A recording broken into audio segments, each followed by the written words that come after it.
Hi, I hope you've wrapped your head around the information in the first lesson and learned how Disney principles work in logo animation. Because you're going to need this knowledge in the two following lessons on morphing. This is the first theoretical lesson on using morphings in logo animation, and you're going to find out what morphings are and what they are used for in logo animation. What type of morphings there are, we'll cover them on specific examples, and how to create a good morphing. Let's start. Morphing is a transformation of an object into another. In the first example, the logo transforms into a TV and back. In the second one, the icons transform into letters. And in the third one, a character transforms into the final Facebook icon. Such tasks are extremely common in logo animation, as this is a brilliant and fast way of conveying a complex idea, and at the same time it is visually satisfying for the viewer. Here are more examples of good morphings in logo animation. They are created in different ways, but what they have in common is that we can't notice the moment of transformation, and objects seamlessly change into other ones. Looks cool. Unlike these animations here, the transformation here is too sluggish and draws the viewer's attention to itself, diverting them from the objects, which is not cool. There is an exception in frame-by-frame animation in which smooth morphing is used as a gimmick. We are not going to look at this technique in the lesson. Let's get to morphing classification and see how we can transform objects. Let's start with the replacement. The simplest and at the same time the most common way to turn one object into another is to use one frame, or replacement. That is a transformation in one frame. Let's look at its features on a small example. Let's examine this Apple into MTV logo transformation step by step. First, we've animated the position parameter of the first object, parented it to the second one, and replaced one with the other at some point. That is, we've created a common easing and a direction of movement. This is the first rule of good morphing. But this rule can't work alone. So our next step was to adjust the speed graph and make a replacement at the maximum speed. As at the maximum speed, it is more difficult for the human eye to notice the replacement. And this is the second rule of good morphing. We've added anticipation and bounces to make the morphing even more seamless. Anticipation in itself is a signal that something is going to happen. So any preparations for an action, like the square leaning to the left before leaping forward, immediately draw attention. And the viewer who has already been warned won't miss the movement, even if it happens lightning fast. As a result, the viewer doesn't have enough time to notice the replacement because of the speed and rotation, and looks only at the bounces. Bounces are tricky because they grab the viewer's attention, making them forget about the moment of transformation. This is the third rule. Add anticipations and compensating movement.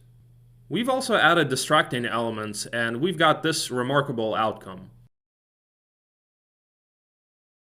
You have seen the work of these principles when animating position, but you can morph both scale and rotation in the same way, while keeping the object in one place. The rules are universal. Common easing, the maximum speed, anticipation, bounces, and morphing is ready. Let's analyze a few examples. Okay, first let's look at this morphing. There are a lot of elements here. Then there is a takeoff and a morphing when falling. Let's have a look at it frame by frame. You see that all the elements are morphing into letters when they fall. That is, at the moment they hit the ground. The bar morphs into M. It is simply replaced in one frame. You see that all elements have anticipation. They all have common easing. Also, all letters are replaced at the peak speed at the time of the impact. And of course, there is a compensating bounce movement. So the morphing is successful. Here we have a similar situation to that of the previous logo, but morphing occurs during a quick takeoff.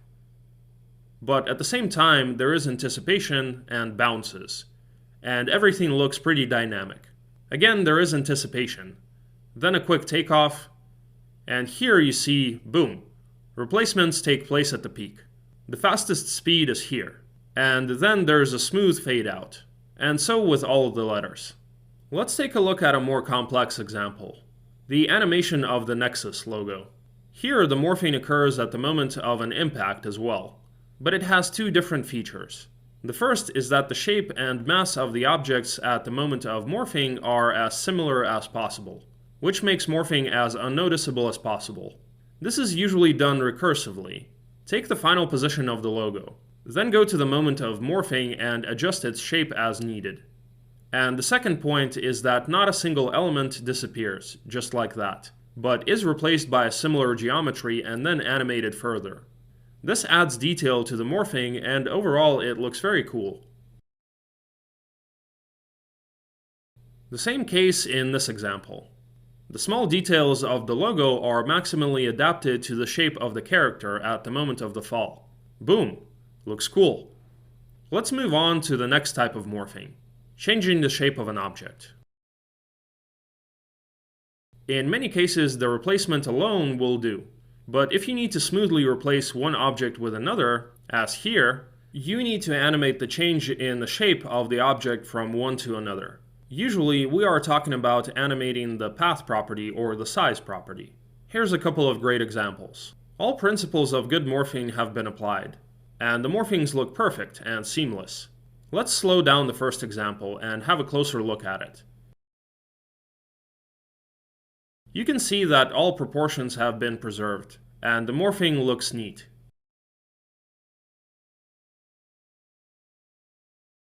You can observe the same on the second example, and the change of shapes is present almost everywhere.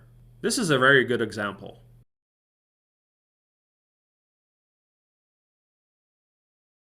And here are the examples in which there have been mistakes when animating path. Don't just copy a path of one object and paste it into another object. It looks uneven. Let's move on to the next type of morphing, splitting. Splitting is another slightly less popular but quite an effective form of morphing. This is a technique in which an object splits into several parts and then assembles into another object. This technique is often used in frame-by-frame character animation quite often, but it has found an application in motion design, and in particular in logo animation.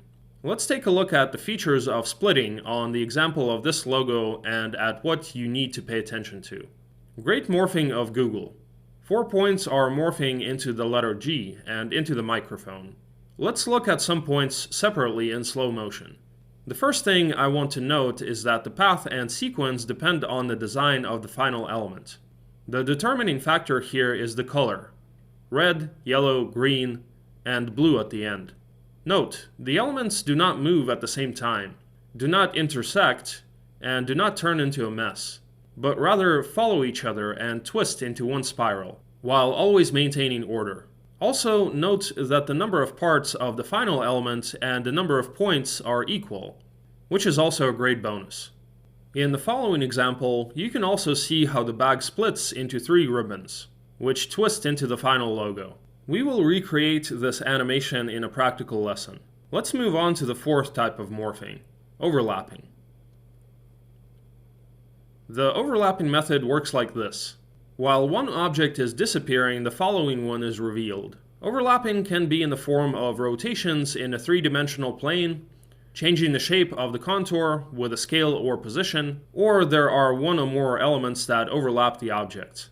And then, when disappearing, reveal another object. Thus, morphing occurs. Before we move on to practice, let's sum everything up. First, you need to remember the 4 basic rules of good morphing and use them more often. The second is to study other people's animations, break them down, analyze other people's morphings, and try to recreate them. And the last thing is to combine methods.